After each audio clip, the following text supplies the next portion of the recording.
기도의 자리에 나오신 모든 분들이 신실하신 하나님께서 주신 약속을 굳게 붙잡는 그런 믿음의 삶을 살아가실 수 있기를 주님의 이름으로 축복합니다.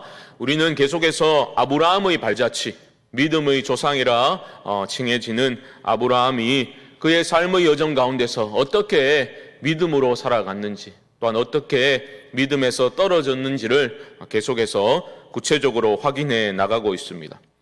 우리의 고민은 아마도 이런 거 아니겠습니까?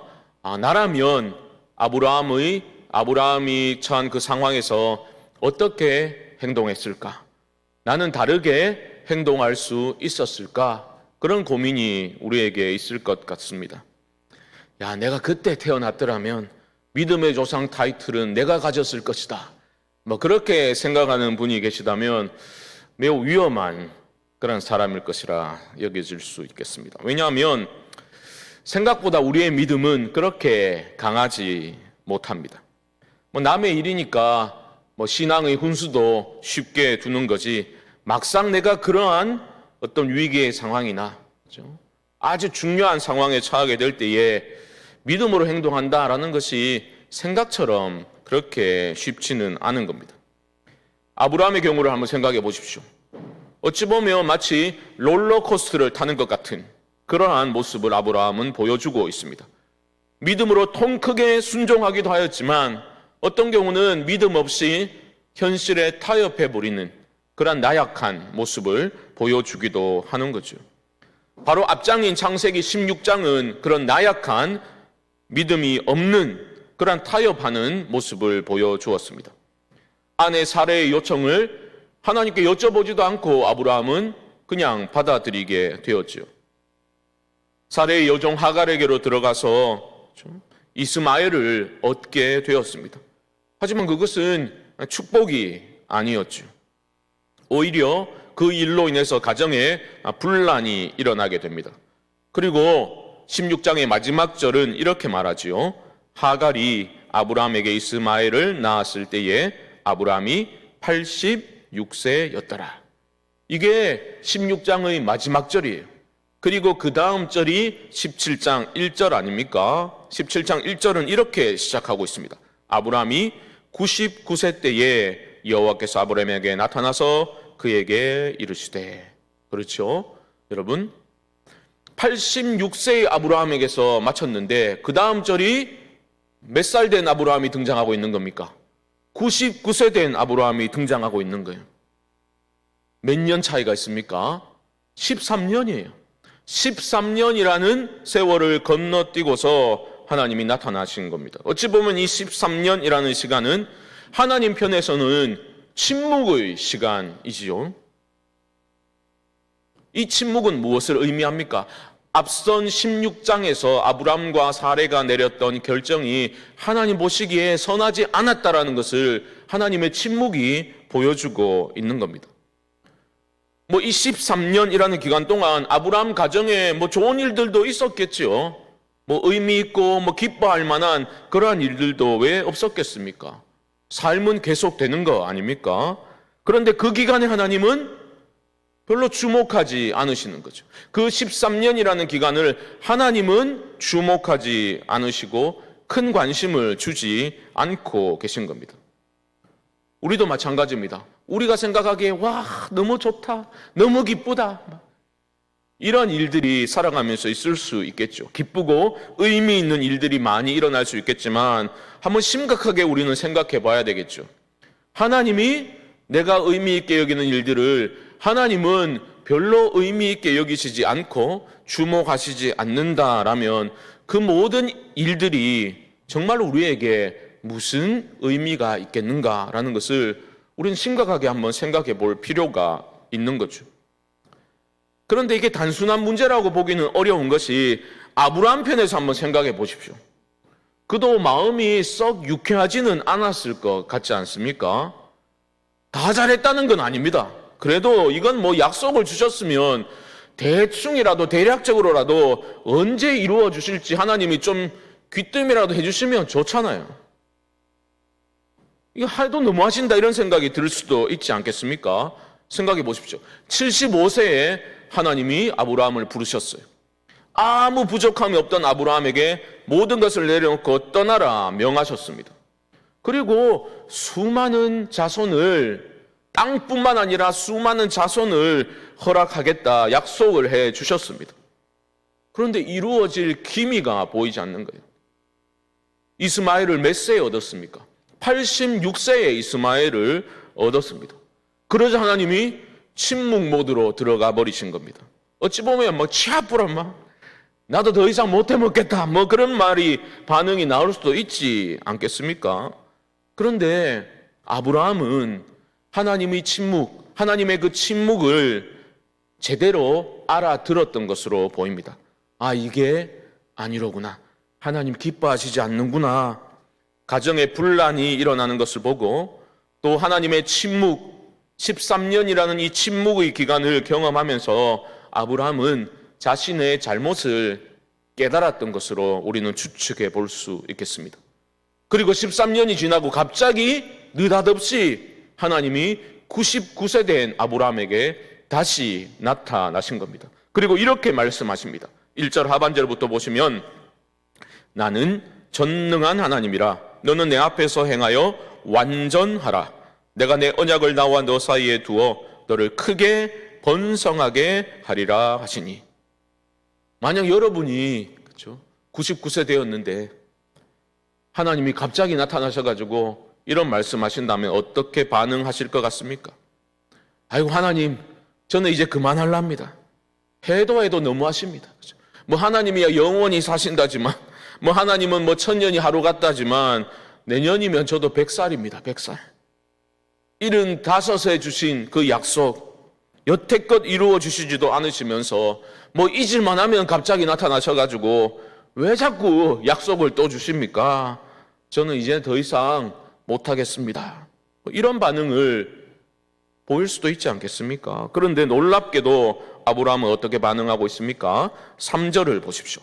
아브라함이 엎드렸더니 13년의 침묵을 깨고 내년이면 100살인데 하나님이 나타나셨어요.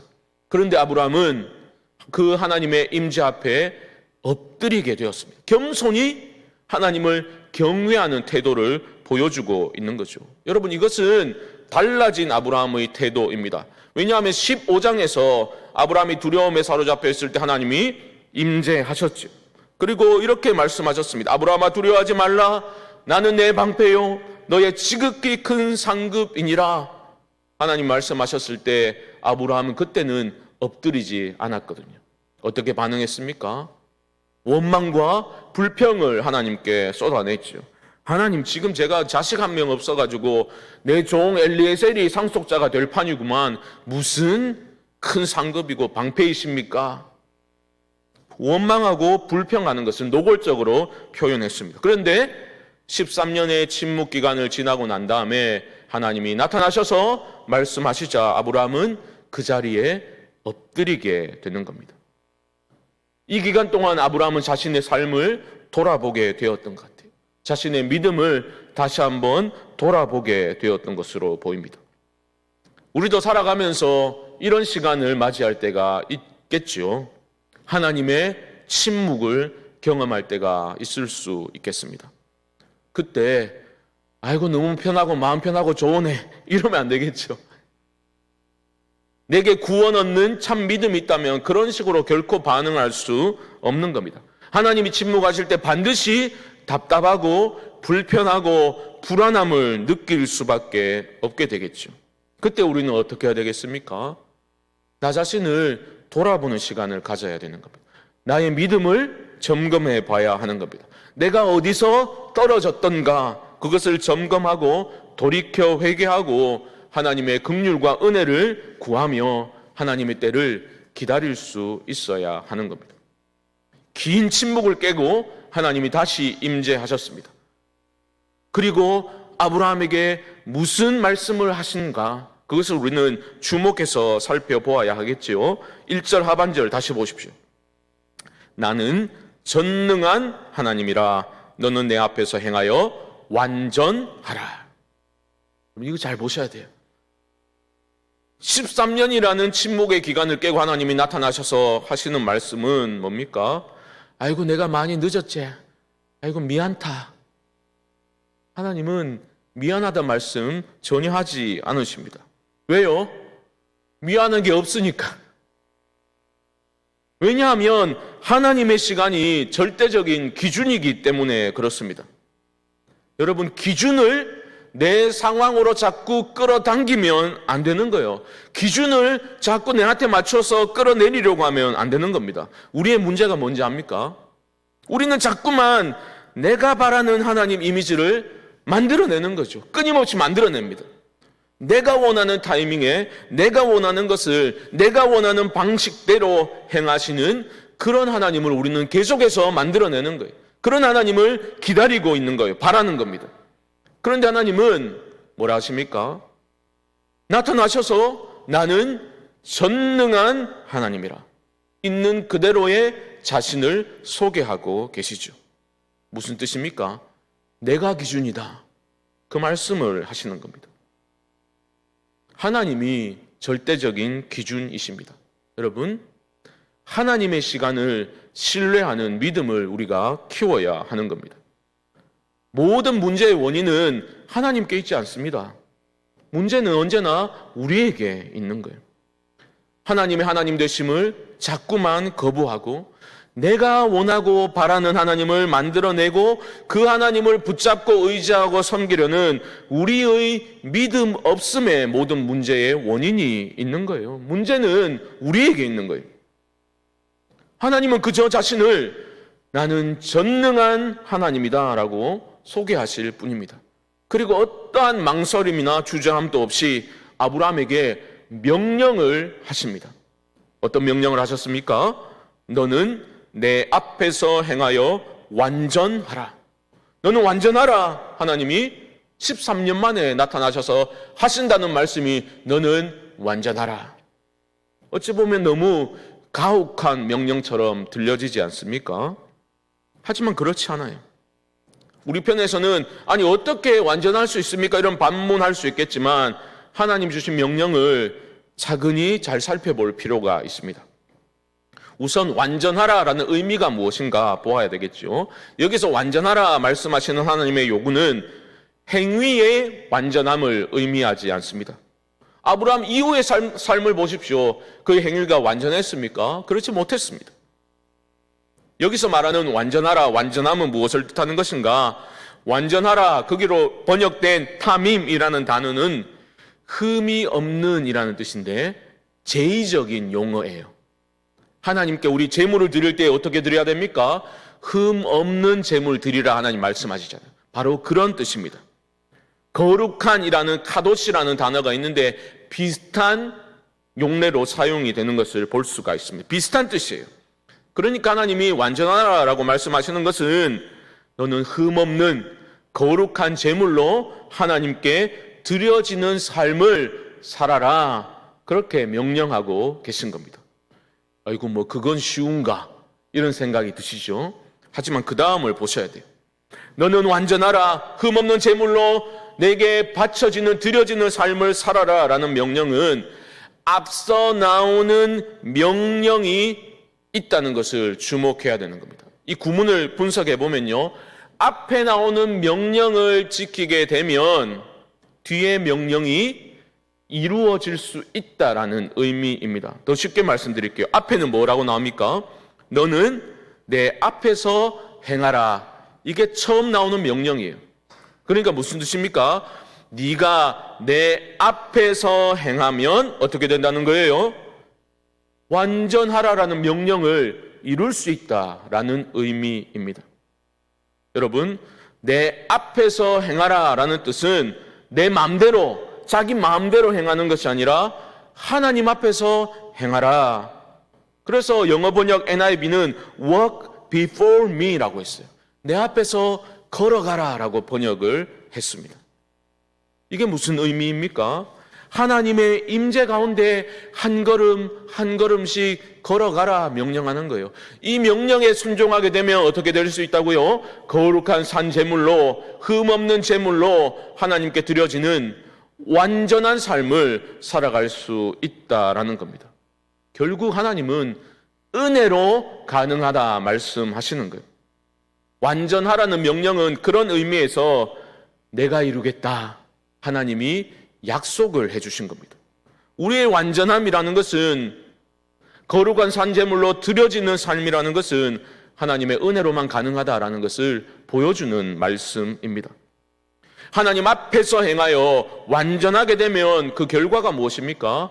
하나님이 복을 주시겠다 약속하십니다. 그게 2절입니다. 2절은 그러면이라는 접속사를 넣어서 읽으면 더 낫습니다. 이렇게 되는 거죠. 그러면 내가 내 언약을 나와 너 사이에 두어 너를 크게 번성하게 하리라 하시니, 이미 아브라함과 하나님은 언약을 맺으셨지 않습니까? 지금 그 맺은 언약을 하나님이 재확인하고 계신 것이죠. 아브라함이 순종하면 하나님이 그를 크게 번성하게 하실 거라고, 순종하면 복을 주겠다, 내가 너에게 복을 주겠다, 하나님이 다시 한번 그 언약을 확인해 주고 계십니다. 여러분, 우리는 순종에 대해서 약간의 오해가 있는 것 같아요. 보니까 우리는 하나님을 위해서 내가 순종하고 무엇인가를 희생하고 내가 좀 덜 쓰고 헌금도 드리고 바쁜 시간 쪼개가지고 교회 봉사도 좀 하고 그렇게 하면 뭐 하나님 좀 기분 좋아하시고 하나님이 기뻐하신다라고 생각하죠. 물론 하나님 기뻐하시겠죠. 하지만 내가 순종하면 하나님께 무슨 큰 보탬이라도 되는 것처럼 착각할 때가 있다는 거예요. 여러분, 그게 아닙니다. 순종은 하나님 좋으시라고 하는 게 아니에요. 그래, 말이 좀 이상한데 그게 아니라 순종하면 뭐라는 겁니까? 내게 복이 되는 거예요. 하나님께 순종하면 하나님이 복 받는 것이 아니라 순종하면 우리가 복 받는 겁니다. 아멘이십니까? 순종하면 내가 복 받는 거예요. 이 단순한 진리를 여러분 놓치지 마시기 바랍니다. 아브라함은 다시 언약을 확인하시면서, 그죠? 내가 순종하면 내가 반드시 너를 크게 번성케 하겠다라는 그 하나님의 말씀 앞에 아브라함은 엎드렸던 겁니다. 엎드린 아브라함에게 하나님 무엇을 주십니까? 새 이름을 주시죠. 아브라함 아니라 이제는 아브라함이라 하리라. 여러분, 하나님이 새 이름을 주신다라는 말은 그 주신 약속이 성취될 때가 임박했다라는 의미입니다. 하나님이 약속하신 것을 이루실 때 이름을 새롭게 주시는 경우가 있어요. 이름을 주시는 경우에 곧 하나님이 그 약속을 성취하신 경우들이 계속해서 성경에 나오고 있는 거죠. 아브라함은 그것을 믿어야 했던 겁니다. 전능하신 하나님께서 약속하신 대로 수많은 자손들을 허락하실 것임을 아브라함은 굳게 믿어야만 했던 겁니다. 그래서 하나님은 그 약속 잊지 말라고, 굳게 붙잡고 믿으라고 그 약속을 어떻게 하라십니까? 네 몸에다가 새겨라 말씀하시는 거예요. 우리도 뭐 약속할 때 어떻게 합니까? 애들 노는 거 보면 진짜 해줄 거가 약속 막 새끼손가락 걸고 오른손 엄지손가락으로 도장 찍고 막 익혀 샀고 막 그러잖아요. 몸에다가 새기라는 거예요. 하나님이 약속하신 것을 기억하라고 몸에다가 새기라고 말씀하십니다. 아브라함 혼자만 새기는 것이 아니라 어떻게 합니까? 할례를 행하라 하시는데 13절 말씀 보십시오. 13절 제가 읽습니다.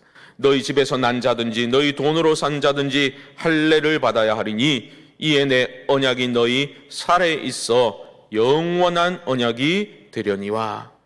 하나님의 언약이 어디에 있다는 겁니까? 네 살에 있어. 여기서 살은 남성의 생식기를 완곡하게 빗대어서 표현하는 거예요.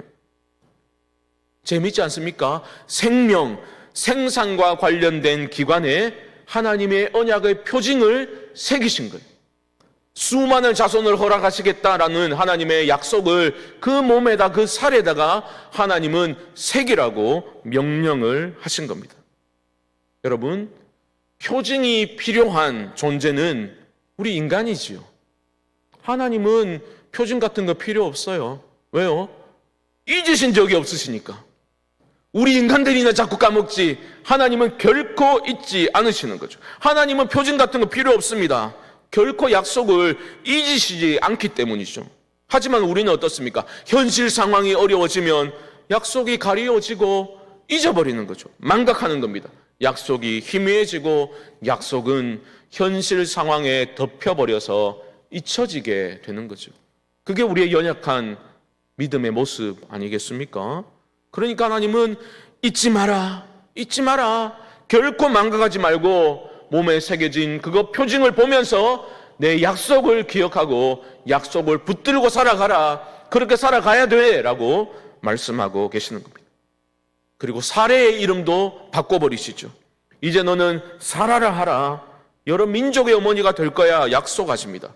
이때 아브라함이 어떻게 반응했습니까? 17절 말씀, 17절 함께 한번 읽어봅시다. 시작.